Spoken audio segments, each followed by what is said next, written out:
अस्सलाम वालेकुम। आज मैंने बनाया है चॉकलेट केक विद गनाश।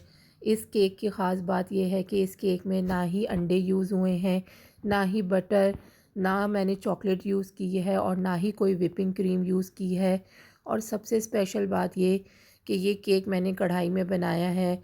जिन लोगों के पास ओवन नहीं है उनकी सहूलत के लिए मैंने ये कढ़ाई में बेक किया है। तो ये केक बहुत ही सॉफ्ट बना था, बहुत ही मॉइस्ट केक बनता है। कितना जालीदार है आप लोग देख सकते हैं। तो आप मेरी ये रेसिपी ज़रूर ट्राई कीजिएगा और अपना फ़ीडबैक मुझको ज़रूर दीजिएगा। अब मैं अपनी रेसिपी का स्टार्ट करती हूँ। सबसे पहले हम बटर मिल्क बनाएंगे। उसके लिए मैंने हाफ़ कप जो है वो नीम गर्म दूध लिया है। दूध को थोड़ी देर मैंने माइक्रोवेव में सिर्फ गर्म कर लिया था, 30 to 40 सेकेंड। और उसके बाद इसके अंदर 1 टीस्पून मैं लेमन जूस ऐड करूँगी और उसको अच्छी तरह से मिक्स करके 10 मिनट के लिए मैं इसको रेस्ट दूँगी। तो ये हमारा बटर मिल्क रेडी हो जाएगा। क्योंकि इस केक में हम अंडे शामिल नहीं कर रहे हैं तो बटर मिल्क की मदद से हम केक बनाएंगे। तकरीबन 10 मिनट बाद ये बटर मिल्क रेडी है। ये दूध फट जाता है, इसके अंदर छोटे छोटे से लम्स आ जाते हैं, तो इसका मतलब है कि ये बटर मिल्क हमारा बन गया है। इसके अंदर मैं हाफ़ कप घर की पिसी हुई शुगर ऐड करूँगी और 1/4 कप मैं वेजिटेबल ऑयल, जो घर में हम ऑयल यूज़ करते हैं नॉर्मल, वो वाला मैं इसके अंदर ऐड करूँगी। और हाफ़ कप मिल्क ऐड करके इसको अच्छी तरीके से बीट करूँगी कि शुगर हमारी डिज़ोल्व हो जाए। मैं बीटर यूज़ नहीं कर रही हूँ। एक दफ़ा फिर मैं आपकी सबकी सहूलत के लिए इसको हाथ से ही बीट करके दिखा रही हूँ। फिर इसके अंदर 1 टीस्पून मैंने वनीला एसेंस ऐड किया था और इसको भी मैं अच्छी तरीके से बीट करूँगी कि सारी चीज़ें यकजान हो जाएं। इतनी देर हमने इसको बीट करना है। अब इसी बाउल के ऊपर मैंने एक स्ट्रेनर रख दिया है और उसके ऊपर मैं 1 कप फ्लावर यूज़ करूँगी। ये नॉर्मल फ्लावर है। उसके बाद मैं इसके अंदर half cup cocoa powder add कर दूँगी और उसके साथ साथ 1 टीस्पून जो है वो baking powder, half tea spoon जो है वो बेकिंग सोडा और पिंच जो है वो मैं बिल्कुल पिंच के बराबर मैं इसके अंदर सॉल्ट ऐड करूँगी। इन सब चीज़ों को हम छान लेंगे अच्छी तरीके से ताकि कोई लम्स भी हमारे केक के अंदर ना शामिल हो। इसके बाद मैंने सारी चीज़ों को हल्के हाथ से मिक्स करना शुरू करूँगी। इसको एक ही डायरेक्शन में मिक्स कीजिएगा ताकि अच्छे से इसके अंदर जो है बबल्स आ जाएं। मैं इसको केक को कढ़ाई में बेक कर रही हूँ, लेकिन अगर आप चाहें तो ओवन में भी बेक कर सकते हैं। उसका टेम्परेचर मैं आपको बता दूँगी। क्योंकि साउथ अफ्रीका में आजकल विंटर है तो मुझे ये बैटर थोड़ा सा थिक लग रहा था, तो मैंने इसके अंदर 1/4 कप मिल्क और ऐड किया था। हमारा बैटर ना बहुत ज़्यादा थिक होना चाहिए और ना बहुत ज़्यादा रनी होना चाहिए। तो आप वेदर के ऊपर ये चीज़ डिपेंड करती है। आप इस चीज़ को देख लीजिएगा, इस चीज़ का ज़रूर ख़्याल रखिएगा। के बाद एक मैंने 6 इंच का मेरे पास पैन था जिसके अंदर मैंने बटर अच्छी तरह से लगा दिया था। आप ऑयल भी लगा सकते हैं। आज मैं बटर पेपर यूज़ नहीं कर रही हूँ क्योंकि जिन लोगों के पास बटर पेपर नहीं होता उनकी सहूलत के लिए मैं बता रही हूँ कि हम अच्छी तरह से बटर लगाएंगे। और फिर 1 टीस्पून मैंने मैदा इसके ऊपर छिड़क दिया था और जो एक्स्ट्रा मैदा था मैं उसको झटक दूँगी। उसके बाद केक के बैटर को मैं इस पैन के अंदर डाल दूँगी, केक पैन के अंदर। ये तकरीबन 1 पाउंड का जो केक हम लोग बाज़ार से लेते हैं बेकरी से, ये इतना बड़ा केक हमारा बनेगा इंशाल्लाह। केक बैटर को मैंने पैन में डाल दिया था और एक दो दफ़ा पैन को झटक दिया था कि अगर कोई एयर बबल है तो वो निकल जाए। जब मैंने केक का बैटर बनाना स्टार्ट किया था उससे पहले मैंने एक मेरी पुरानी कढ़ाई थी, उसके अंदर मैंने एक छोटा सा स्टील का बाउल रख दिया था ताकि जो केक का पैन है वो डायरेक्टली कढ़ाई को टच ना करे। उसको पहले मैंने गरम कर लिया था 10 मिनट। अब मैं उस पर अपने केक का पैन रख दूँगी और उसके ऊपर लिड लगा देंगे। लिड आपका बिल्कुल आपकी कढ़ाई को कवर कर ले, हम उसमें से एयर बाहर ना निकले, इस तरह से उसका कढ़ाई का लिड होना चाहिए। अगर ऐसी कढ़ाई ना हो तो आप देगचे में भी यही सेम काम कर सकते हैं। देगचे में भी आप केक बना सकते हैं।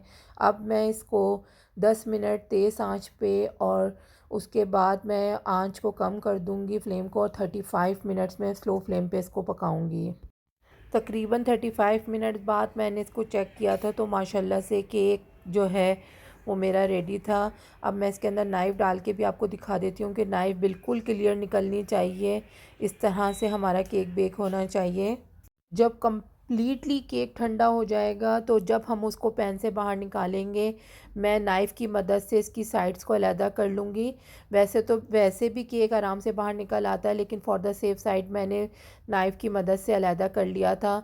तो माशाल्लाह से केक बिल्कुल आराम से मेरा बाहर निकल आया था और मैंने बटर पेपर भी यूज़ नहीं किया था। केक बिल्कुल ठंडा है।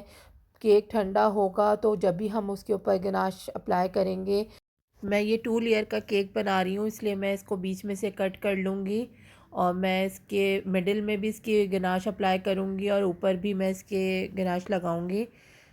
अब मैं केक के लिए गनाश बनाना आपको बता रही हूँ। उसके लिए मैंने हाफ़ कप ये घर की पिसी हुई मेरे पास शुगर है, वो मैंने ली है। 1/4 कप इसके अंदर कोको पाउडर ऐड किया है और हाफ़ कप ही मैंने इसके अंदर मिल्क ऐड किया है। उसके साथ साथ 1 टीस्पून वनीला एसेंस है। इन सारी चीज़ों को हम अच्छी तरह मिक्स करेंगे कि कोई लम्प्स ना बने। अब इसके अंदर मैंने 2 टेबल स्पून कॉर्नफ्लावर मिक्स किया है और 2 टेबल स्पून ही बटर ऐड किया है, जिसकी वजह से इसके अंदर बहुत अच्छी शाइनिंग आ जाती है। इन सारी चीज़ों को मिक्स करके मैं इसको स्टोव पे पकाऊंगी तकरीबन 5 से 7 मिनट के ये गाढ़ा हो जाए और एक सारी चीज़ें यकजान हो जाएं।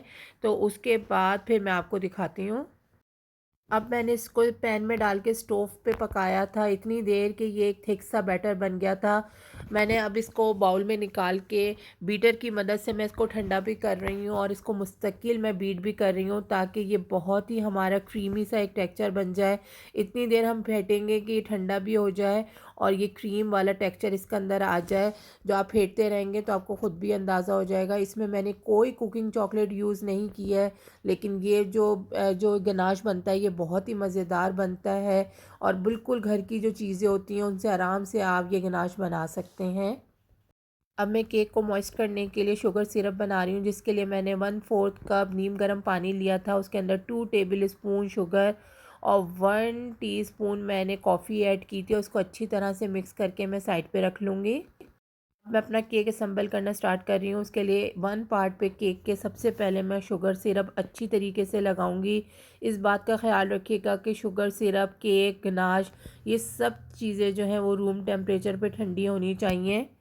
सबसे पहले केक बेस पे हमने शुगर सिरप लगाया और उसके बाद जितनी आपको गनाश की लेयर पसंद हो वो लगा देनी है और उसके बाद जो दूसरा केक का पार्ट था मैंने वो उसके ऊपर रख दिया था। ये जो आपको केक के ऊपर येलो येलो से निशान नज़र आ रहे हैं, ये जो हमने मैदा डस्ट किया था पैन में उसके निशान है, लेकिन जब आप शुगर सिरप और गनाश लगाएंगे तो ये सब ख़त्म हो जाएंगे। तो अच्छी तरह से पहले मैंने शुगर सिरप लगाया है और उसके बाद मैं इसके ऊपर गनाश लगाना शुरू करूँगी। गनाश को मैंने टॉप पे भी लगाया था और मैंने इसके केक की साइड्स पे भी गनाश की एक लेयर लगाई थी। तो इससे बहुत अच्छी सी एक लुक आ जाती है, जो खाने में भी बहुत मज़ेदार लगती है। तो साइडों में भी आप अच्छी तरह से ये गनाश की लेयर लगाइएगा। मैंने कैडबरी की एक प्लेन चॉकलेट ली थी और उसको मैंने ग्रेट कर लिया था और उसको मैंने स्पून की मदद से केक को मैंने डेकोर किया था। एक बात का ख़्याल रखिएगा कि हैंड बिल्कुल यूज़ ना कीजिएगा, क्योंकि हैंड की गर्मी से चॉकलेट मेल्ट होना शुरू हो जाती है। तो उस स्पून की मदद से अच्छी तरह से साइड्स पे भी मैंने ये ग्रेट हुई हुई चॉकलेट लगा दी थी, तो जिसकी वजह से केक की बहुत अच्छी सी एक लुक आ जाती है।